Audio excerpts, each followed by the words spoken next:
Graça e paz, família. Aqui quem fala é Guilherme Zamba, do Rima Teológica.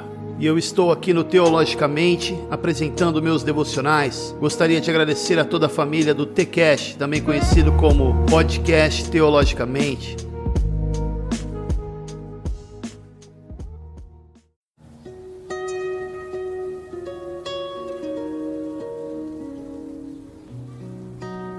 Devocional, Deus acima da pornografia. Podcast Rima Teológica. O amor não pratica o mal contra o próximo. Portanto, o cumprimento da lei é o amor. Romanos 13, versículo 10.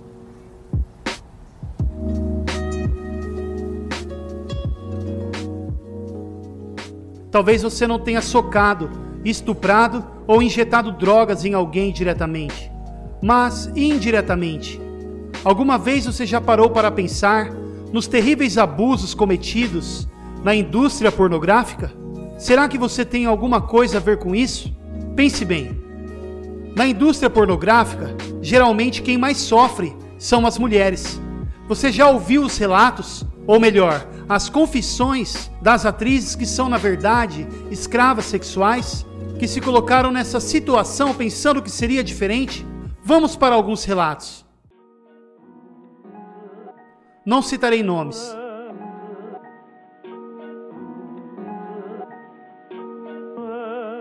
Bateram muito em mim. A maioria das garotas começa a chorar porque estão com muita dor. E eu não conseguia respirar. Estavam me batendo e enforcando. Eu estava muito mal. E eles não pararam. Eles continuaram filmando. Pedi para desligarem a câmera e eles continuaram. Outro relato. As pessoas na indústria pornô são dessensibilizadas com relação à vida real, como zumbis que andam por aí. O abuso que acontece dentro dessa indústria é ridículo. O jeito que essas meninas são tratadas é lavagem cerebral e completamente doentio. Eu saí por causa do trauma que eu tive mesmo tendo ficado por pouco tempo. Todo mundo tem os mesmos problemas. Todo mundo usa drogas. É um estilo de vida vazio, tentando preencher um vazio.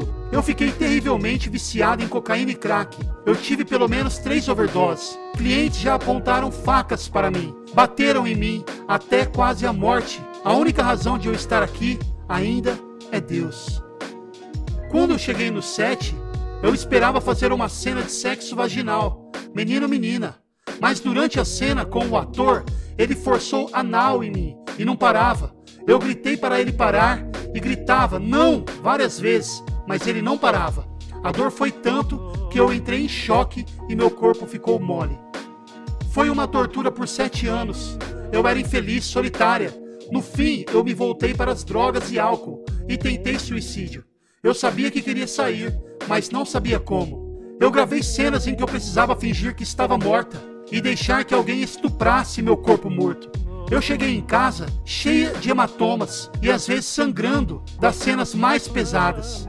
Me batiam e cuspiam em mim e me chamavam de coisas horríveis. Eu vomitei, tive que continuar filmando.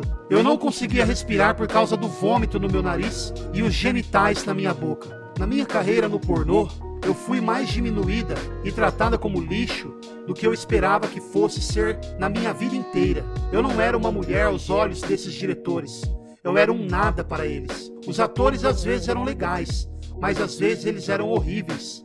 Já teve homens que me bateram, me enforcaram, se esfregaram em mim até eu não poder andar mais. E isso acontecia mesmo quando eu pedia para eles pararem. Eles não têm nenhum respeito por mulheres.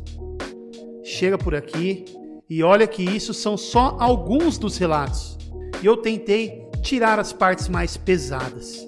A ideia dos produtores abusadores é transformar essas mulheres em escravas do vício na droga, as induzem ao vício e até mesmo injetam drogas nela.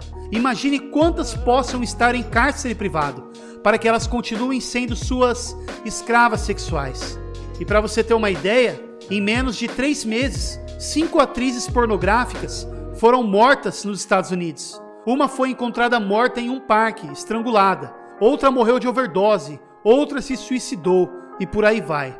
Outra coisa assustadora, aqui no Brasil, no Distrito Federal, um marido estava assistindo filmes pornográficos enquanto a sua esposa dormia e viu uma cena com uma mulher parecida com a esposa dele. O cara tentou matar a mulher a facada e ela teve que se jogar do 4º andar para fugir do ataque.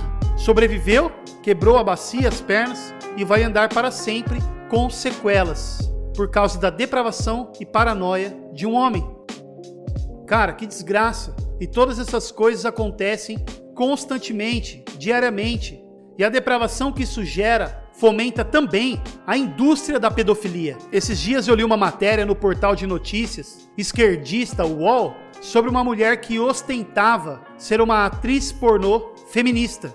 Nada mais contraditório. A mulher se diz feminista em uma indústria que denigre e explora e mata as mulheres. Enfim, por que eu disse tudo isso? A indústria pornográfica arrecada bilhões de dólares anualmente e milhares de pessoas financiam isso quando consomem o produto desta indústria maligna, satânica. E esse pecado tem atingido muitos cristãos. Essa é a realidade. Tanto recém-convertidos quanto aqueles que, conduzidos pela tentação, pela cobiça, acabam caindo nesse laço e permanecem presos nele. Pois, além do pecado ser gradativo, como eu disse no episódio passado, ele também endurece o coração, cauteriza a consciência, e o arrependimento real que abandona a prática do pecado não surge naturalmente, e sim sobrenaturalmente, dado pela graça de Deus. Por isso eu digo, busque em Deus o arrependimento.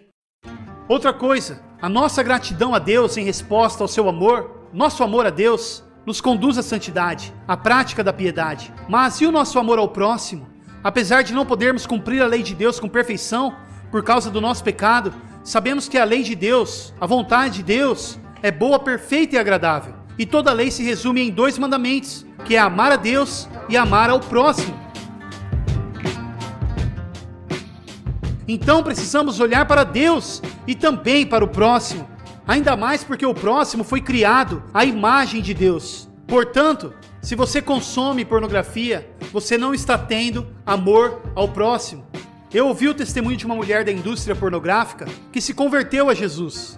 Jesus morreu por ela, assim como morreu por você. Pode ser que ela venha conviver para o resto da vida com as consequências do seu pecado. Bem provável. Independente disso, ela foi justificada pelo sangue de Jesus derramado na cruz. Ela foi lavada de toda culpa, pois o justo se entregou pelos injustos, morreu pelos pecadores, mas ressuscitou, nos dando vida juntamente com ele. Jesus venceu a morte e concedeu a nós a vida eterna. Esse é o Evangelho, a boa notícia de Deus para nós por meio de Jesus. E o apóstolo Paulo, que se definiu como o pior dos pecadores, foi salvo por Jesus, porque creu e escreveu em Romanos 13 aquilo que Cristo já tinha dito durante seu ministério na terra. Romanos capítulo 13, versículo 10, diz assim: o amor não pratica o mal contra o próximo, portanto, o cumprimento da lei é o amor.